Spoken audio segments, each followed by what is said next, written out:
Welcome to week 13 of Are You Hungry Fantasy Football. I am Nicholas Douche Canoe Giordano, your co-host. Broccoli Rob Rosa is not here, and I'm also in a new location. I'm in a different part of the basement. Don't ask me why, I just am. This is my last game out of the three. We have Zygote versus 316. This game is going to be entertaining, I think, for sure. I love covering Zygote games. I think if they didn't have that rough finish, the 3-game losing streak it looks like, this is a talented team. I mean, resilience. CJ Stroud, Jahmyr Gibbs. They got some great players on this team. I wish they would have made the playoffs. So I'm not going to take this off because my hair looks terrible. But props to you. Also, Zygote, I'm not trying to throw any shade on you, but hopefully next year. Win the toilet bowl. Let's do that. I'm repping the Lions, repping Michigan. The selection show is in about 10 minutes. So let's see if Michigan get that number 1 seed in the playoffs. I have the statistics here. It's not just broccoli. I have it now. 3-9 Zygote, 4-8 Fidel. On paper, it's probably most people will think it's going to be an ugly game, but I disagree. Coach rating. Zygote has the second best coach rating compared to Shviadel's 6th best coach rating in the league. Schedule difficulty, Zygote has the second hardest, I want to say. I don't know if the second means second easiest or second hardest. And then Shviadel is tied for 3rd. All-time series, Zygote leads this series 17-7. It's a whole 10 games. That's kind of, it's a bit embarrassing. But anyway, going to this QB matchup, I think both QBs can easily get 25, 30 points here. I mean, Herbert against the Patriots. I think Herbert has a great day. Chargers climb back, fighting for that playoff spot. Stroud versus Denver. That game could be good. I do like CJ Stroud again for at least 350 passing yards. And a couple touchdowns, so I think he gets way higher than 20 fantasy points. I don't know why CBS does this. I'll give him 35 this week, which is normal CJ Stroud numbers, but still great for any QB.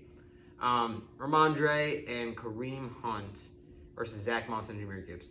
I don't like Stevenson this week. I'm going to be plain and simple. I don't like Stevenson this week. I don't like the Patriots players ever. That's kind of sad that there's only one Patriots offensive player on a roster.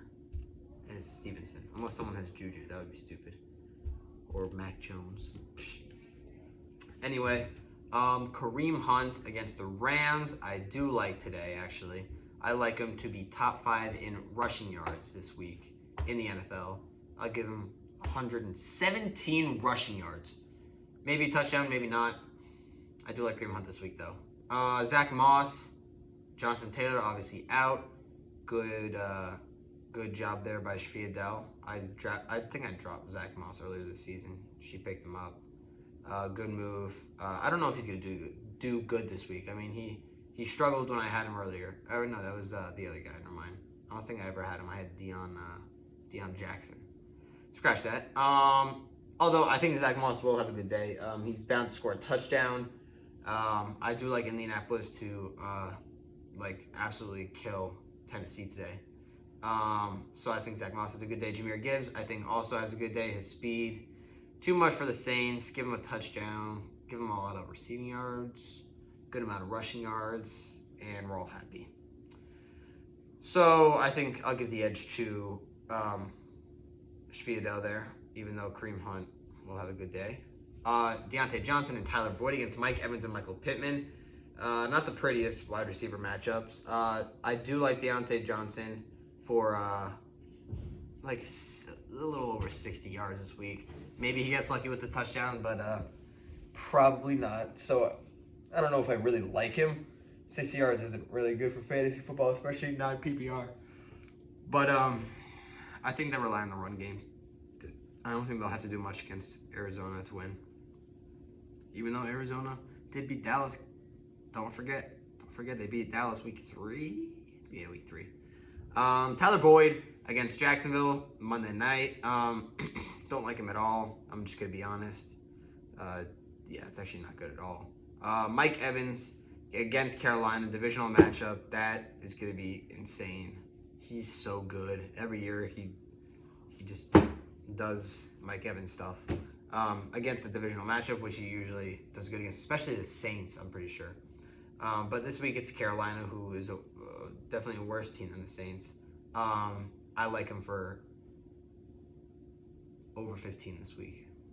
If you are sports bettors, people watching, take the over in Mike Evans receiving yards this week. Michael Pittman, he's been pretty consistent this year, I have to admit. I'll give him double-digit points for that. I'll give him 11 or 12 just out of him proving me wrong for not drafting him this year because of his poor performance last year. So I give the edge here for sure to Shfidel again, actually. Maybe this game won't be close. Taysom Hill against Jake Ferguson. Taysom Hill, the quarterback, tight end, wildcat guy against the Lions. They'll probably use him a couple times because the Lions will probably be lost and not know what to do about him. Jake Ferguson, on the other hand, already played. I think he had 5 points. I don't know if that's the prediction for him or that's what he actually already did, but I think 5 points is what he ended up with. I don't know. Taysom Hill might score a touchdown. You never know with him. I'll say it's not Taysom Hill's day. I'll still give him like 3-4 points because he's either going to score you double digits or very low scoring. I feel like that's just what Taysom Hill does. Maybe he proves me wrong. Maybe he does double digits this week against the Lions, but I see this more like a Kamara or Olave day than Taysom Hill or Juwan Johnson even. So I'll give him like 4 to 5 points. Kamara, as we were talking, I think he'll have a great day. Lions have been struggling heavily on defense recently, and I think Kamara can find these open holes and knock down the Lions D-line, which I do not hope that happens because we're rooting for the Lions. But it might. Double digits for him. Devontae Smith or Devonta. I don't know. Is it a Devonta day against the Niners? I'm going to say kind of. I'm going to give him 70 receiving yards. I mean, obviously 7 points isn't great for a wide receiver. You might hope for a touchdown out of him. But, I mean, NFL-wise or, like, game-wise, I think he'll make some good plays. But fantasy-wise, I don't think that'll necessarily reflect it too much. McPherson versus Aubrey doesn't really matter. Aubrey had 8 points. McPherson only projected 5 against Jacksonville because his offense sucks now, sadly. And then you have Bengals-Jets as the two defenses. I don't like the Bengals defense this week against Jacksonville. They'll have less than 5 or less than like 6-7 points for sure. Jets defense against Atlanta projected 13, which is crazy. I mean, Jets do have a good defense, but Atlanta's kind of starting to find their groove. So I don't think 13 points is the right guess. I would say between 8 and 10 somewhere. So Jets still get the edge there. And really, I mean, besides the Kamara Devonta Smith matchup, the edge goes to Shfidel for all of these. So I said this game was gonna be close, but I misspoke. I'll give 133 for Shfidel, 94 for 90 for Zygote. Sorry. It was a pleasure.